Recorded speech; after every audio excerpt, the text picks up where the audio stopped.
Hello, Soul Fam. My name is Sarah Rose. Welcome to Divine Femme TV, or welcome back if you've been here for a while. So I am just piggybacking off of a call I just had for Embodied the Empress, which I will be making an announcement about here in a little bit. But this message is going to go out for the Divine Feminine Collective that is here as a New Earth leader. So specifically, if you are resonating with this, you are a first waver, possibly a second or third waver. You are here to lead by frequency. You are here to embody your divine sovereignty. You are here to fully live expressed in your sacred feminine frequency, or you would not be resonating with this content, my channel, Divine Femme, or anything that I've produced for years, including the podcast and all the things, right? So I want to speak specifically to what's happening right now in the collective. So this is a timely and timeless message, but this is being recorded in May 2026. And I want to speak to the gravitational pull of the old earth identity that is going to be pulling you back as you move into your new earth timeline. And your new earth timeline is not like some separate planet or place. It is a frequency that you are living in and fully embodying as your divine expression, right? We're all expressions of the one, and we are also here to fully anchor it into this 3D world through our own individual, unique, divine, creative expression. So we are one, and we are also simultaneously expressing, right? Very uniquely. Oneness is not sameness. And so what I'm going to speak to today is really from self-realization to embodiment and actualization, because this is what's happening on the planet right now, specifically if you've resonated with this message. So first, what's coming up is I want to speak to the gravitational pull of the old identity. It's very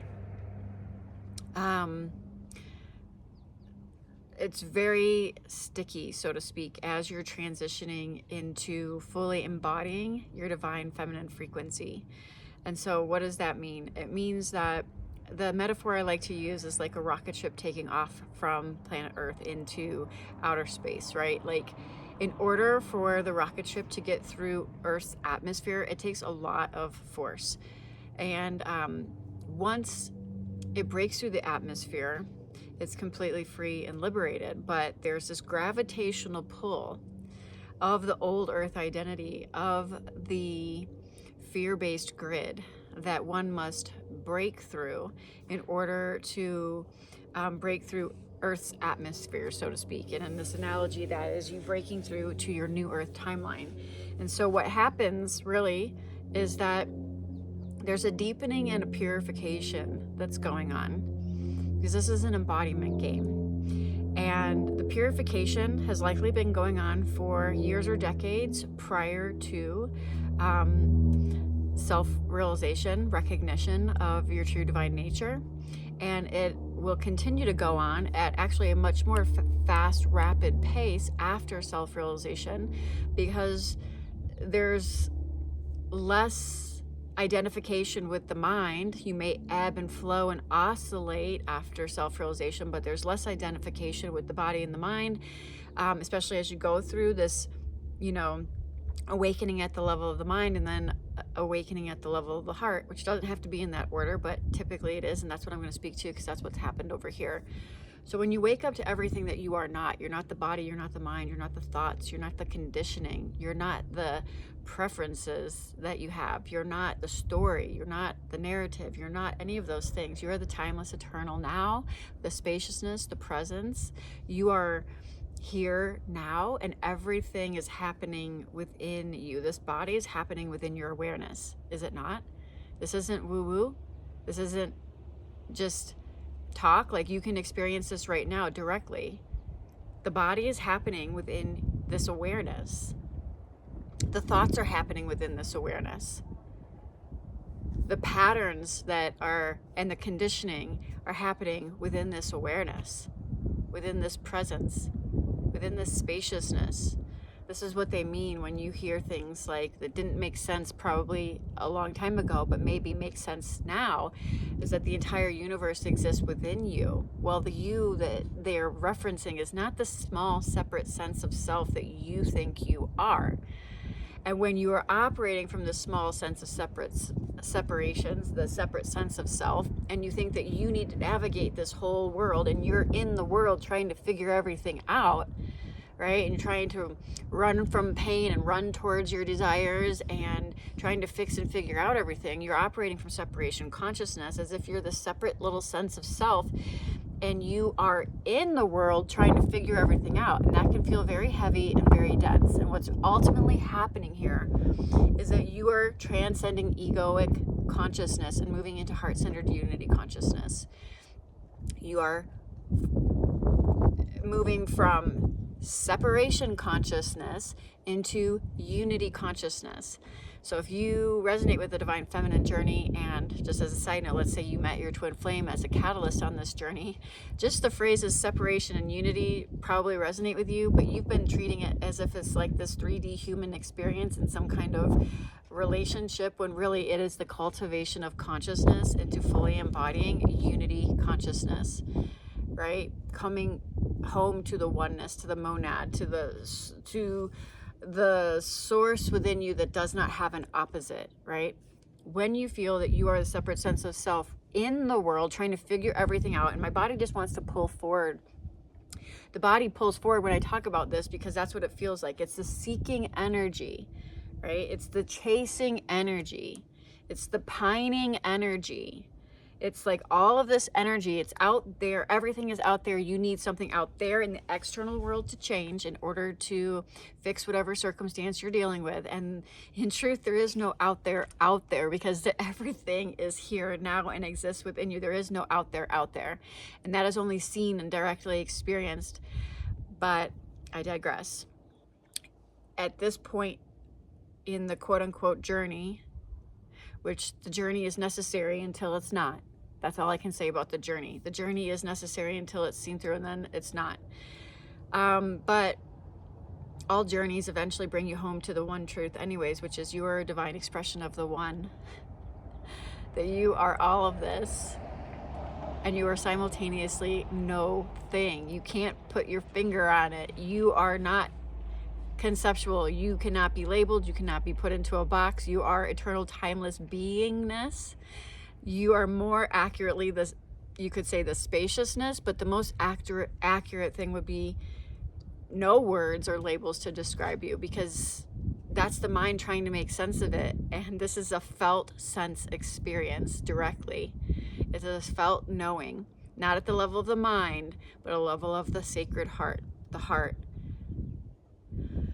So when you have a case of mistaken identity as the separate sense of self that's constantly trying to figure out everything in the 3D world and fix and heal and do all the things, which there's nothing wrong with that. It's all part of it, right? It's a part of it. But a lot of people can stay stuck in that for their entire existence and never, constantly be chasing, constantly seeking, constantly be healing, and never fully be whole, never feel complete, never feel, they're just on this never-ending hamster wheel. The spiritual ego is now seeking and searching, and it's just taken on a new form, right?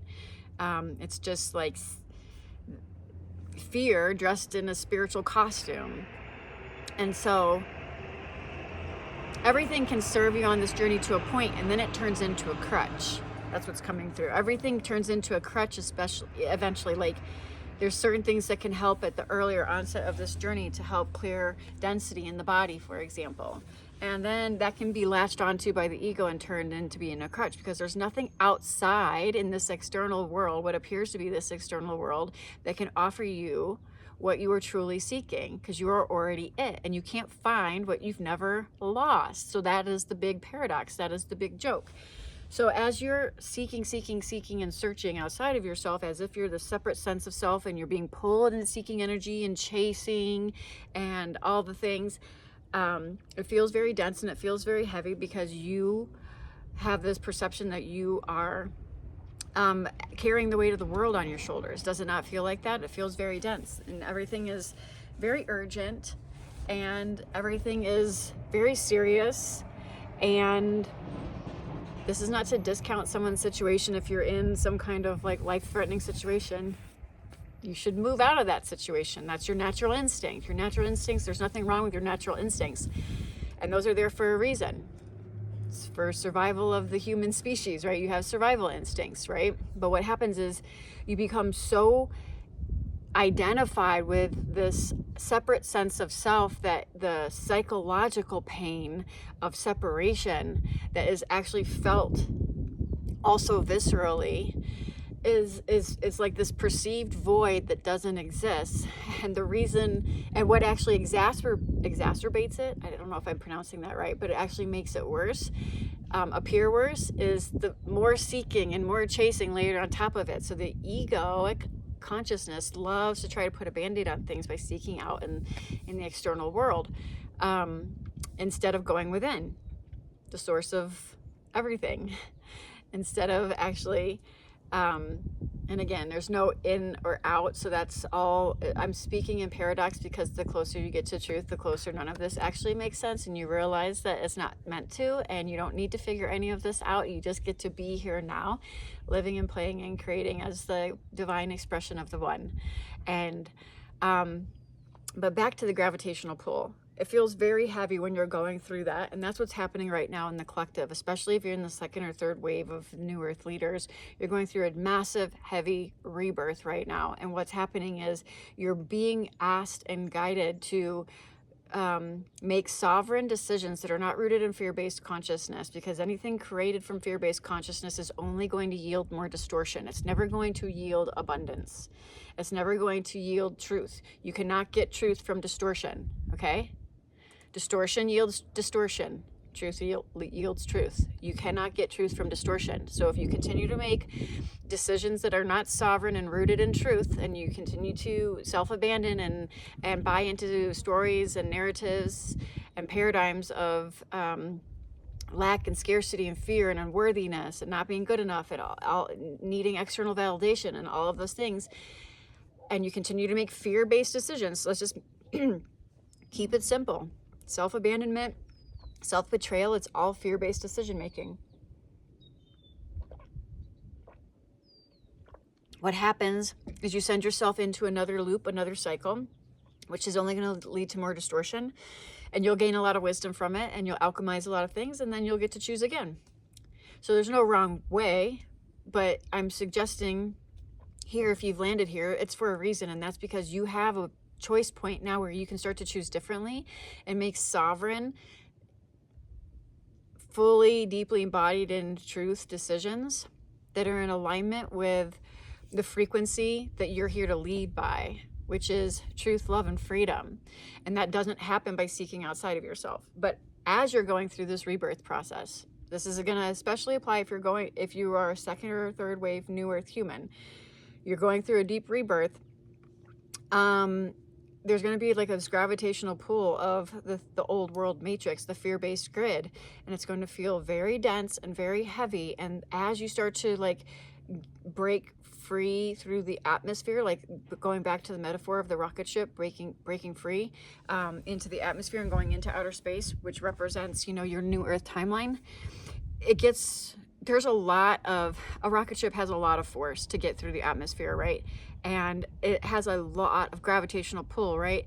And it will feel as if it gets denser and heavier as you're getting closer to breaking free from the atmosphere. And what happens is you will have little hooks, I call them little carrots, that will be dangled in front of you that are dipped in your fears and insecurities, that will be presented to you so that you have a discerning choice of whether to go down that rabbit hole again or choose your own sovereign path and make a different decision. And if you go down that road again and you bite that carrot, you'll go down that rabbit hole and you'll come out wiser, right? And you'll alchemize some more.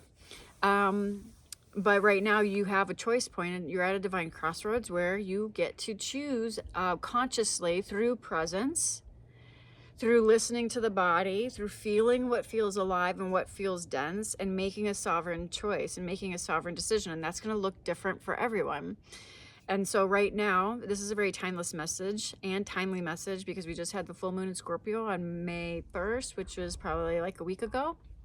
And it's been illuminating a lot of what has been kept in the shadows, right? There's no room for spiritually bypassing anything. And there's also no room for self-abandonment or decisions rooted in fear or self-betrayal of any kind. And if you continue to choose fear-based decisions, you will go down another rabbit hole that only leads to more distortion, although it will serve you at the highest level, because everything ultimately does, because you designed it this way. You designed it this way. God wants to express through you now, though, or you wouldn't be landing here. Your most sovereign, divine, creative expression is ready to be called through you. And even though you may feel like you're still lost in the density and it feels very heavy and very dense, just know that as you start to get closer and closer to breaking through that gravitational pull of the old identity, it does get refined, so to speak, and feels lighter. Like you'll still have some very strong leaps of faith that will require you to face fears and take courageous, divine, inspired action through the face of fear throughout this journey, throughout this life experience. But you will no longer be tethered to the survival identity as you continue to alchemize and purify what the density that's coming up. And so this is all done through awareness, through hyper awareness of what is happening within you. And when I say you, I'm not speaking to the separate sense of self. So again, I'm speaking to going from recognition of your divine nature, self-realization, into full actualization and embodiment.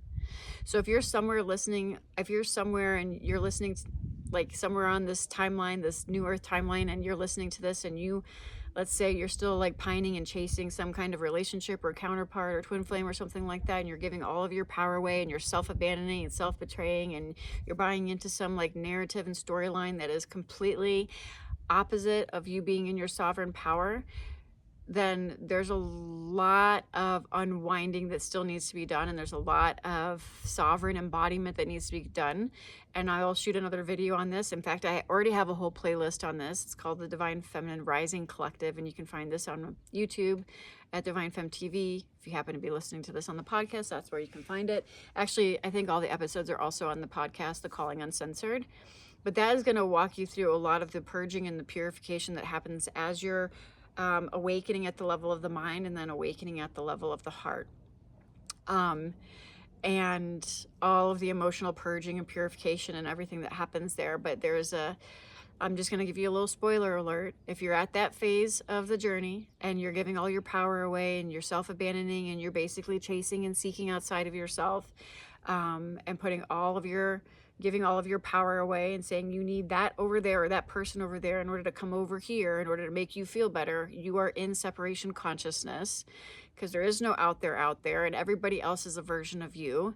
And you can only, the sacred mirror that you're, for example, if you're on the twin flame journey, is a sacred mirror that can only reflect back your level of embodiment and your divine sovereignty. Right? They can only mirror that back. So if you're running from you, they're running from you, right? And the more you're attached to any outcome or storyline or narrative about anything and not seeing this for what it is, the more you're going to suffer on this journey. So that's just a big spoiler alert. If you don't want to spend years going down the rabbit hole of suffering and you want to do something different that's actually going to allow you to step into your highest divine timeline and live your best life, wild and free, and living fully expressed in your divine sovereignty like the empress that you are, then spoiler alert, you're going to have to make some big changes here, and it's going to involve, so this awakening of your feminine essence is going to involve fully integrating your sacred masculine energy. So I speak a lot about this in Embody the Empress, and I'll just share now that Embody the Empress is now going to be in the temple, the Forbidden Feminine Sacred Heart Temple, which is basically the foundation for alchemizing the feminine shadow and starting to integrate sacred masculine energy so that you can embody your divine sovereignty. If that's interesting to you, I would suggest to get into the temple now before it drops, because the price is going to elevate a little bit once that drops. But once you get into the temple, you have it for life. And so it's going to include my entire library inside Embody the Empress, which also includes a ton of bonuses, a lot of what I've created over the years. And yeah, it's an amazing value if you want to get that and you're at this stage of the journey. But integrating your sacred masculine energy is going to be super key in making the breakthroughs that you need to, that you're being guided to make in order to anchor in this, your divine sovereignty, awaken to your feminine essence, and actually have this container to feel safe to hold it. Okay, so if that resonates, check it out at the link wherever you're listening to this. So for many of you, you're going through a sacred rebirth, and you have been through the fire, purification fire, for a long time. And you're at this stage now where shit doesn't necessarily feel like it's working out, but I promise you it is working out. But basically right now, you're being asked to make sovereign, divine choices by being fully anchored in your body. Your body is a sacred temple, and you have the wisdom within you to make these decisions. But if you stay identified as the mind, stuck in thought, stuck in projection, stuck in running from the past, stuck in running from, memory, or trying to not repeat the past and running towards some future projection, and you're not anchoring into your body and asking the question, is this decision coming from fear, or is this decision rooted in sovereignty, right? If you are still like jumping up into the mind and then trying to figure everything out, trying to fix everything, trying to take the next logical step, a lot of you are right there where you're not listening to the heart. You're still letting the egoic mind lead. And it's all because the mind is threat prevention, right? That's why it's always trying to predict everything and figure everything out, because it gives it a false sense of safety and security. But it's just false. And it's just the little egoic mind trying to figure out. But the infinite intelligence of that which you are, that literally pumps through your body and runs this whole show, the infinite spirit already knows your highest timeline. You just have to stop gripping the wheel through identifying with thoughts and belief systems and old paradigms, and then trying to manipulate and control reality according to your own little small-minded will, right? And so you can open to the larger plan that's trying to unfold in your life, so it can just unfold easily and effortlessly, because you're here to have fun. You're here to play. You're here to create. You're here to be, you are a creator, and you're here to create. You're not here to suffer. You're not here to be stuck in like unworthiness or lack or scarcity or anything like that. You're here to play and create and have fun and be the living, walking, talking example of that. So I'm talking to many different waves within the New Earth Timeline Collective right now, right? Whether you're, you're still in that very heavy, dense, seeking, chasing energy, or whether you're going through like the sacred void rebirth where there's a lot of purification happening, and it's time to be making, at every point on this, making sovereign decisions. But you're getting, it's right now is so, I guess, if you're at the edge right now and you've been going through this rebirth process, and you've been at this for a while, and you've been purifying for a long time, 7, 8, 9, 10, 12, 15 years, who knows, you are here as a new earth leader. You are the first wave human, and there are sovereign decisions that need to be made, and you will know what they are. And the same rule applies. Fear-based decisions will only yield more distortion. Distortion yields distortion. Truth yields truth. But you have now a higher level of refinement in your frequency and in your awareness that you should be able to see this very clearly.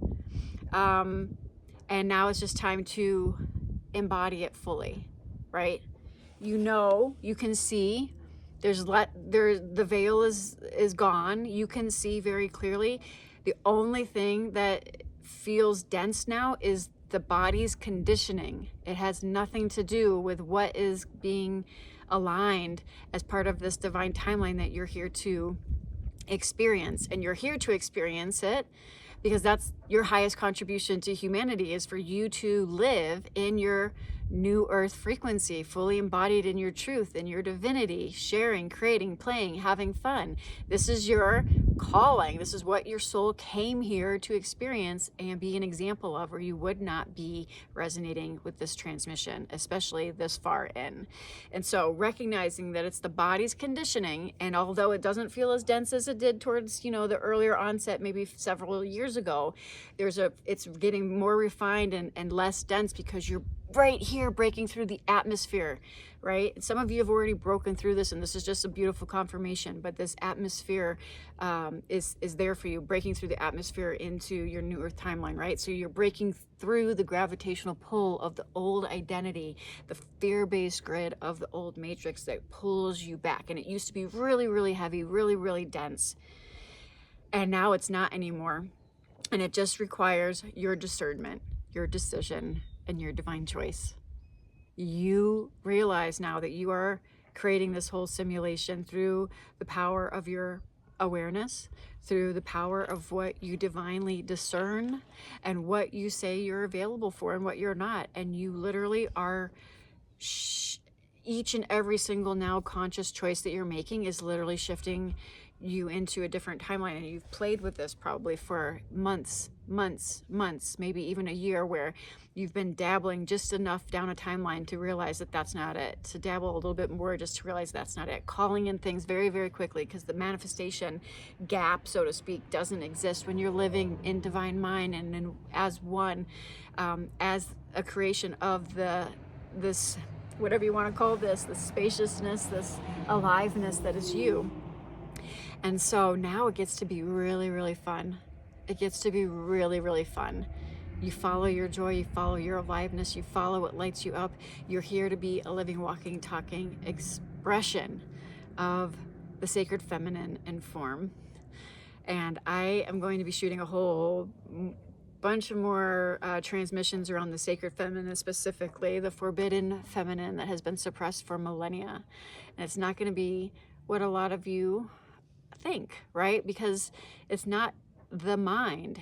The goddess frequency, the God essence, aka goddess frequency, is what breathes you. It is the creative life force energy. It is not something of the mind. And simultaneously, there was something else that was coming up. I just lost it. I got so excited. What was I going to say? Oh, well, I can't remember. It'll come to me if it's meant to.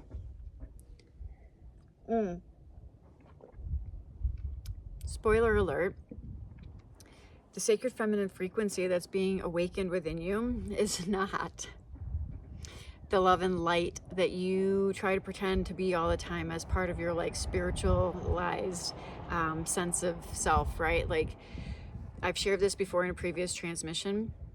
The forbidden feminine that has been suppressed for millennia is going to be the death of the people pleaser, right? It's not going to be the version of you that is always trying to make everybody feel comfortable, or always self-sacrificing or putting yourself last. It's not going to be the one that goes along with the status quo. It's going to, your body and your nervous system will literally reject conformity and reject rigidity and reject comfortable cages. You're here to live wild and free, and it's going to require the death of the people pleaser and the death of the good girl. You're not here to, the sacred feminine in form is not here to be a people pleaser or to make everybody feel comfortable. A woman embodied in her sacred feminine frequency, and yes, it's not gender specific, but I'm speaking specifically to those that incarnated in feminine form for a reason, which I will save for another transmission. It is the opposite of comfortable, right? And it is the opposite of making people comfortable. The very frequency that you emanate when you embody your sacred feminine frequency disrupts the energy in the room, right? Not just disrupts for the sake of disruption, but it's people can't play small in the frequency that you're emitting. And so it's very disruptive to those that are still hiding in illusion and afraid to fully step out of the shadows, right? It's also activating and very magnetizing to those that are ready for their full authentic expression, right? But you're going to be guided to wake up within the vessel, the sacred temple that your body is. The frequency, the wisdom is going to be activated within you, and this is going to be a full-on embodied experience, right? Like it has to be grounded within the vessel. And when you're fully embodied in your sacred feminine frequency, it will be very polarizing, and not through anything that you happen to be saying or doing. It's not disruptive for the sake of being disruptive or rebellious for the sake of being rebellious, but it will be in the highest possible way, because you actually have to be a little rebellious in order to break free from the old earth paradigm, which is designed to keep you stuck in a fear-based grid, right? The comfortable cages and the controlling boxes and the labels and everything. You're not here to live within, you can't be defined. You're not here to be living in boxes that have, labeling. By labeling yourself or labeling from others, you cannot be labeled. You cannot be defined. You are untamed, wild and free energy that is here to be fully divinely expressed through you. And so there is this rebellious energy that rises up. There is this, conformity is not the sacred feminine. The sacred feminine is not built for conformity. She's not built for appeasing others. She's not, she doesn't silence her truth. She doesn't walk into rooms and like dim her light in order to make other people feel comfortable. That's just what I mean by she's a disruptor. When you fully embody your sacred feminine energy, you disrupt the status quo. You disrupt the norm through your embodiment, through being just you, like the living transmission of the sacred feminine, your divine expression. It's a natural rising that happens as you remember who and what you are at your core, which is divinity in form. And there is nothing weak about that. There's nothing appeasing about that. There's nothing apologetic about that. So I am going to end this here before it gets too long. I shared a lot on different topics in here, so I'm not sure what I'm going to label this or title it, but if this resonated with you, go ahead and drop a comment. Let me know. Go ahead and drop, let's see. Go ahead and drop Sacred Feminine Rising in the comments. That would be really fun. That's how I know that you're part of this collective and you made it all the way to the end. And then stay tuned for more transmissions. Follow along. Subscribe if you haven't subscribed. Check out the temple, because I'm about to package up a lot of extra things in there, including Embody the Empress for those that are needing the foundational, really healing that quote unquote wounded feminine energy, right? And I say it in quotes because ultimately you see that you've never been wounded, but it doesn't feel like that at the beginning. So I'm just going to speak to the direct experience, really embodying your divine sovereignty. And you need those foundational pieces, those foundational activations. That's going to be in there, along with some extra Kundalini activation stuff I'm going to be dropping soon, and Forged for all of you that I know are going through the sacred rebirth now, and you are busting through the atmosphere as we speak. The purification does not burn you, it refines you. And I will be sharing more of that inside the temple. So check that out wherever you happen to be listening to this. And until next time, I hope this finds you well. Namaste.